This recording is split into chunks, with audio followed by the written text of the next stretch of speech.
During periods of humanitarian crises, like the one we see currently in Syria, several key issues come to light. Some of these issues were presented in our Syria Under Siege report.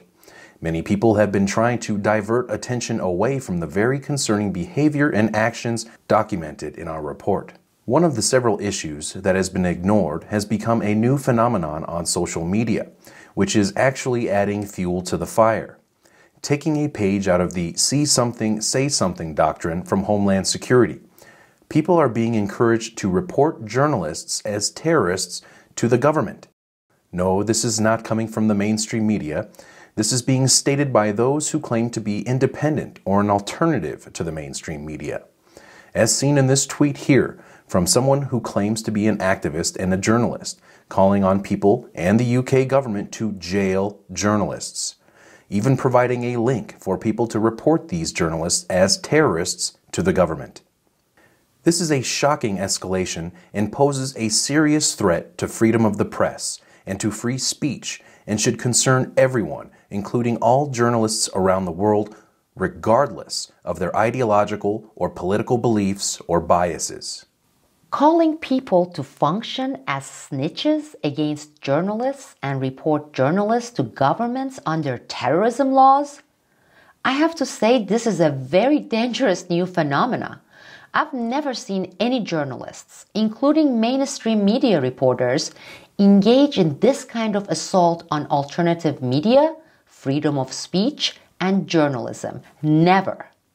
How can any platform, especially those who claim to be pro-independent reporting, condone and support such Orwellian operation by two social media tabloid reporters?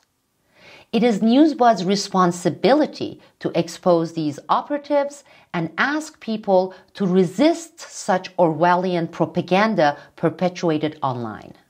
Another key issue highlighted in our report are the attacks by these same people against doctors who have been on the ground trying to help people in these war zones. Medical neutrality, by definition, refers to a principle of non-interference with medical services in times of armed conflict and civil unrest. Physicians must be allowed to care for the sick and wounded, and soldiers must receive care regardless of their political affiliations. All parties must refrain from attacking and misusing medical facilities, transport, and personnel. Concepts comprising the principles of medical neutrality derive from international human rights law, medical ethics, and humanitarian law.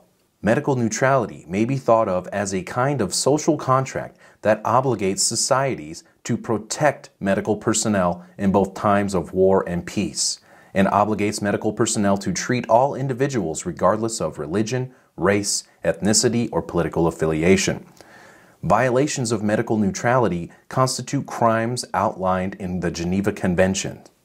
As emphasized in our original report, calling international medical volunteers, majority of their doctors, terrorists, is a dangerous and life-threatening assault on humanity.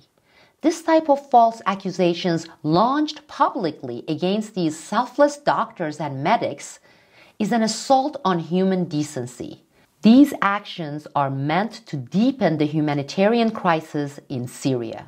Regardless of anyone's political beliefs or which side people sympathize with on any war, attacks against journalists and doctors must never be accepted by society, and we strongly caution all of our viewers away from sites who provide platforms for and condone this reprehensible behavior that is only adding to this humanitarian crisis where innocent people are the victims.